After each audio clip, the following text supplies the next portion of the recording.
যোগিনামপি সর্বেষাং মদ্গতেন অন্তরাত্মনা শ্রদ্ধাবান ভজতে যোমাম স্বামী যুক্ততম মত।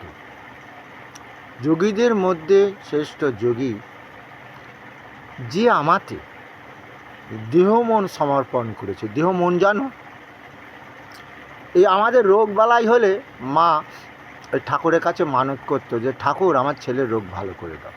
তা রোগটা কোথায় হয়েছে? দেহে হয়েছে। বোঝা যাচ্ছে? তাহলে যোগীরা এই দেহ মন সমর্পণ করে দেয়। এই দেহটা তারা যত্ন নেয় না।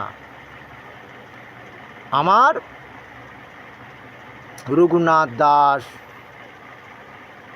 সনাতন গোস্বামী, শ্রদ্ধেয় রূপু গোস্বামী, এরা কি খেয়ে বেশ থাকত? এদের খাবার সময় কখন? তাই জানো, হয়তো কেউ হাফসের কি 250 ঘোল, হ্যাঁ, এরা এই খেয়ে জীবন কাটিয়ে দিত। কি আশ্চর্য ব্যাপার বলো তো। কারণ এই দেহটা তো ভগবানকে দিয়ে দিয়েছে, তা ভগবান সেই দেহটা চিন্তা করবে। তাই তো আমার মায়েরা যখন রোগ সারত না, দেহে রোগ লেগেই আছে, তখন তাকে কি করতো? মানত করতো, ঠাকুর আমার ছেলের রোগ ভালো করে। তা রোগটা কোথায়? দেহেতে। তাহলে দেহটাকে ভালো করে দিতে বলছে। আর যোগীরা এই দেহ মন সমর্পণ করে দিয়ে তাকে ভজনা করছে। এই দেহটার তারা যত্ন নেয় না। শুনতে পেয়েছ? কারণ মানুষ চুরি করে, ডাকাতি করে, রাহাজানি করে, পেটের জ্বালায় ভালো মন্দ খাবে বলে তো নাকি গো? মোটা চালের ভাত আর কি বলো, তেওড়ের ডাল নাকি? হ্যাঁ গো, ছিল ছিল শ্রদ্ধেয় বঙ্কিমচন্দ্রের কাহিনী সে পড়েছিলে? কী পড়েছিল বলো তো? সে ডাকাত কী করতো? ডাকাত কী করতো? নিজের সুখের জন্য বড় লোকদের বাড়ি ডাকাতি করে গরিবদের দান করে দিত, পয়সা করে সেবা দিত। শুনতে পেয়েছ? আর এখন ডাকাতি দেখেছো? ভদ্র পোশাক পরে, ভদ্র হয়ে এমএলএ, এমপি, নেতা, পঞ্চায়েত, ওই দেখেছো তো কোটি কোটি টাকা আত্মসাৎ করছে। ওরা দেহ দিয়ে সুখ ভোগ করবে, আর তোমার দেহটা ধ্বংস হয়ে যাক। যত ভেজাল খাওয়াচ্ছে দেখেছো। কি বুঝলে? আটা খেত গরু ছাগলে, মানে এত নিম্নমানের আটা ছিল। কি বুঝতে পারলে? তাহলে যোগী কারা? যোগী তুমি, আমরাও যোগী এক প্রকারে চিন্তা করো।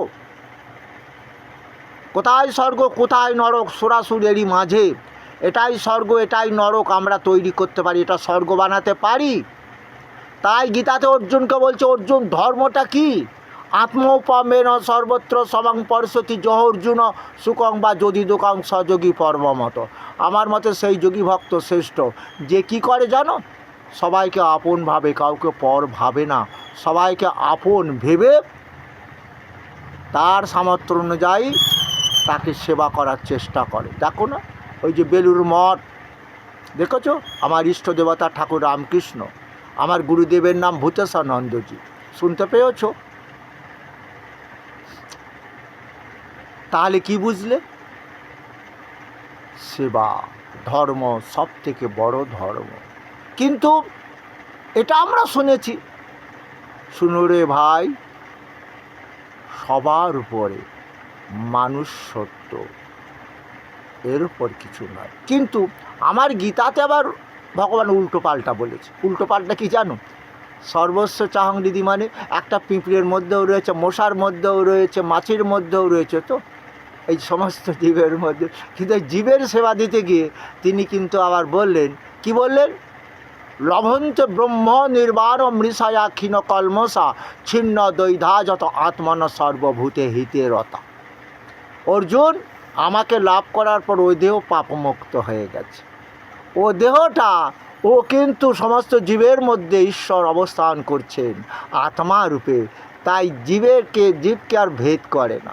শোনো, আমি ভাত দিতাম কুকুরকে, অনেক দিন আগে থেকেই দিতাম। ছোটোবেলায় মা ছিল, অল্প বয়সে মাকে হারিয়েছিলাম, তাই এক গাদা কুকুর সমস্ত আসতো, ওদের খাওয়াতাম। কোনো একটা কুকুরকে মেরেছিলাম, তারপরে নিজে যে লাঠিটা দিয়ে কুকুর মেরেছিলাম, আমার নিজে আবার পিঠে মেরেছিলাম। হরে কৃষ্ণ। কিন্তু আবার দেখতাম ভাত খেতাম, হ্যাঁ, খাওয়ার পর দেখলাম অনেকটা পিঁপড়ে জমে গেছে। তাদের মারবো কী করে? ওই এঁটো কাটা যা পড়ে আছে ওরা খেয়ে নিক। এখন আবার কি করি জানো, সেদিনকে দেখলাম আম সত্তর দেবো, আম গুলে রেখেছি, হ্যাঁ, তা ওটা কড়াই একটু নেড়ে চেড়ে নেবো, তো অনেক পিঁপড়ে দেবো পিঁপড়ে। তা বললাম তোরা ভাই খা, তোদের কাছে আমার কারা উচিত নয়, তোরাই বা কী খাবি। হ্যাঁ, যাই হোক হলো। এবারে দেখলাম একটা দুটো তিনটে থেকে কাক আসতে আসতে প্রায় 100 কাক জমে গেছে। কোনো দিন তোমরা শোনোনি যে পায়রাকে লোকে খেতে দেয়, কাককে কি খাওয়াবে? আর কাক খাবে কি বলো? এই গ্রাম অঞ্চলে কত ছাগল গরু ছিল, কত ঘরে ঘরে ছাগল গরু, 5টা 6টা 7টা করে গরু ছাগল, 8 10টা 15টা, এখন তো ভাই নেই। তা সবই তো বেঁচে থাকতো, ওরা মারা যেত। বাঘার ছিল, সকলে কাক গিয়ে খেত তো কিছু, বুঝতে পারলে, কাক তো কিছু পেত, এখন ভাগারও নেই। কি কষ্ট বলো তো ওদের। তাই এটাই হচ্ছে আমার, ভগবান বললেন অর্জুন, যোগ্যবিহীন মানুষ এখানে বৃথায় জীবনযাপন করে, ওর কোনো মূল্য নেই। ওই মানুষটা যোগ্য মানে সেবাযোগ্য। বাবা মা এক মুঠো অন্য কাউকে দেয়নি, সেবা দেয়নি, ওই জন্য তো বাবা মা মরে গেলে গীতা পাঠ হয় পাপ খণ্ডন, হরিনাম পাপ খণ্ডন, বেদ পাঠ হয় পাপ খণ্ডন, তাহলে অতিথি নারায়ণ সেবা দেওয়া হয় ওই কারণে যে নারায়ণ তার বাড়িতে এসেছিল, সেবা দেয়নি গো, ও পেট পুড়ে খেয়েছিল, ওদিকে কুকুরটার পেট ডাকছিল, কাকটা কা কা করছিল, বললো কাকটাকে তারা, আবার তুই কাকে খাবি? ওরে কাউকে খাবে না, পেটের জ্বালায় কিছু খেতে চাইছে, তোরা দে, নাহলে ওই মরে গেলে তোর ছেলে বলবে মা মরেও গেল, মেরে গেল, মার ব্যাংকের টাকাগুলো সব খরচ হয়ে গেল মার শ্রাদ্ধে। হরে কৃষ্ণ।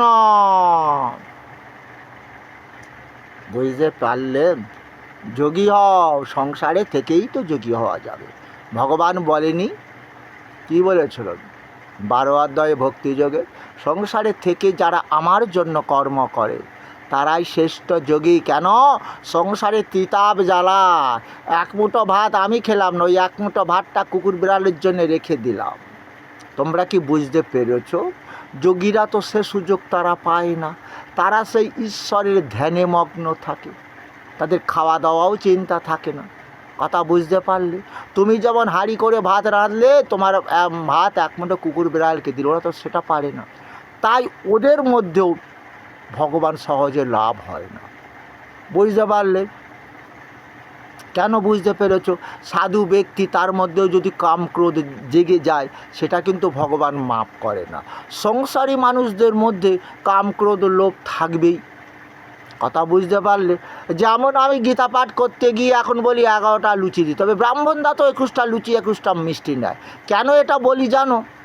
ওই যে কুকুর আছে, সে আবার লুচি আর মিষ্টি ছাড়া খায় না। আমার এক মামাতো দাদা আছে, সুগারের রোগী, তারও দেখে কষ্ট হয়, আমার ওখানেই আছে, তাকেও দিয়ে দিই। এখন বুঝতে পারলে? তাহলে এটা জীবের সেবা। হ্যাঁ, তাহলে এটাই আমাদের মধ্যে একটু কাম জাগরণ হতে হয়েছে। হ্যাঁ, তবে বুঝতে পেরেছো?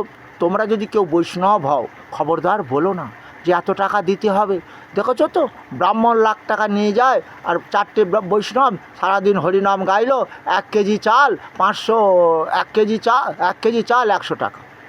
শুনতে পেয়েছো কি? কিন্তু ওই যে বেদ পাঠ, ওটা কোনো কাজ হলো না। কেন? হরের নাম হরের নাম হরের নাম কৈবলম কলো না সেবা গতিরণতা। হে কলির জীব, দেহ দিয়ে যত কিছু যজ্ঞ করো, হরিনাম যজ্ঞ ছাড়া দেহ পাপ মুক্ত হবে না, দেহ দিয়ে সুখও পাবে না, মরার পর গতি হবে না। তাহলে হরিনামটাই তো প্রধান। আর ওই হরিদাস 3 লক্ষবার হরিনাম গেয়েছিল, তোমরা জানো, দেহ পাপ মুক্ত হয়ে গেছিলো। আর ওই দেহের মৃত্যুর পর আত্মার শান্তির জন্য কি গো মহাপ্রভু কি কাছা দিয়েছিল নাকি? দাঁড়ে দাঁড়ে ভিক্ষা করে পরমান্ন তৈরি করে ভক্তদের সেবা দিয়েছিল, কাছা নিয়েছিল। সেটা হচ্ছে গোপীনাথ, গোবিন্দ ঘোষ বল্লভ। গোপীনাথ আমার একমাত্র ছেলে মরে গেছে, বুঝেছিস? আমি ছেলে পালন করেছিলাম গোপীনাথ। বাবা মা মরে গেলে ছেলে পিণ্ড দিয়ে তো বাবাকে পাপ মুক্ত করে স্বর্গ লাভ করায়। তো আমার ছেলেটা তো মরে গেল, তাহলে আমার মরার পর আমার পিণ্ড কে দেবে? আমার ভগবান বলছে গোবিন্দ ঘোষ এই জগতে গোপীনাথ ছাড়া কেউ তোর আপন ছিল না। এটাই হচ্ছে সংসার, দেখলি? হ্যাঁ, আমি বলেছি গীতাতে, মন মনা ভব মদ ভক্ত মদ জাজিমাং নমস্কুরুত মামে বৈশ্যসে সত্যংতে প্রতিজানে প্রিয় সীমে। তোমরা আমার সবাই প্রিয়জন অর্জুন, আমাতে মন দাও। আমি সত্য প্রতিজ্ঞা করে বলছি, তোমাদের দেহের মৃত্যুর পর আত্মা ওই পেতলোকে যাবে না, মরে যাওয়ার পর ছেলের হাতে পিণ্ড খেয়ে স্বর্গে যেতে হবে না। কি বুঝতে পারলে? কি বুঝতে পারলে? বোঝো, সময় এখনও আছে, মহাকলি এসে গেছে। ছেলে আর পিণ্ড দেওয়ার ব্যবস্থা করবে না, মনে হচ্ছে শ্মশানেই পুড়িয়ে ছাই করে ওখানে থেকে চলে আসবে জল ঢেলে। কিছু বুঝতে পেরেছ? আরম্ভ হয়েছে। এখন তোরা বুঝতে পারল, এই যে হরিনাম দেব, কীর্তন দেব, ব্রাহ্মণকে দেব, ওটা দেওয়া তো ফালতু। আমার বাবা যদি ওই শ্রাদ্ধ যজ্ঞ করে বাবাকে স্বর্গলাভ করাতে পারত, কিন্তু এখন দেখলাম পরের বছর আবার বাবাকে পিণ্ড খাওয়াবে কেন? আমারে তো বলল, খোকা তোর বাবা বৈতরণী নদী পার হতে পারছে না, স্বর্গে যেতে পারছে না, তাই কি করব? বলে ভগবান কৃষ্ণকে একটা কালী গাভী দে, ওই গাভীর লাশ ধরে তোর বাবা বৈতরণী নদী পার হয়ে স্বর্গে চলে যাবে। ভালো কথা। ছেলে বলল, বাবা কষ্ট পাচ্ছে, নরক যন্ত্রণা ভোগ করছে, বাবারই গাড়ি বাড়ি তো সব, তা একটা কালো গাভী ব্রাহ্মণের হাতে দিল। ভালো কথা দিল, কিন্তু পরের বছর সেই ব্রাহ্মণ বলছে, খোকা আবার বাবার শ্রাদ্ধ করতে হবে। বাৎসরিক। হরে কৃষ্ণ। তাহলে বাবা আমার এখনও স্বর্গে যায়নি।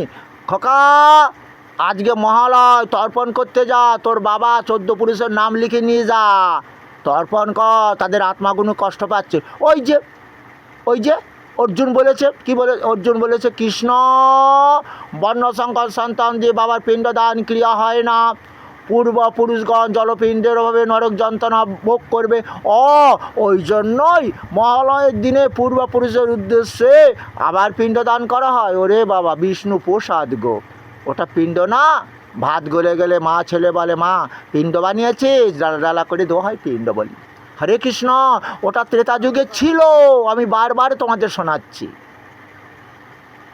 ত্রেতা যুগে ছিল, সেই কৃষ্ণই তো বলল, অর্জুন পিণ্ড খাওয়ার চিন্তা না করে অপিচেদোষী পাপে বা সর্বে বা পাপকৃতম সর্বং জ্ঞান প্রলোভে নৈবা বৃজনং সন্তরসী।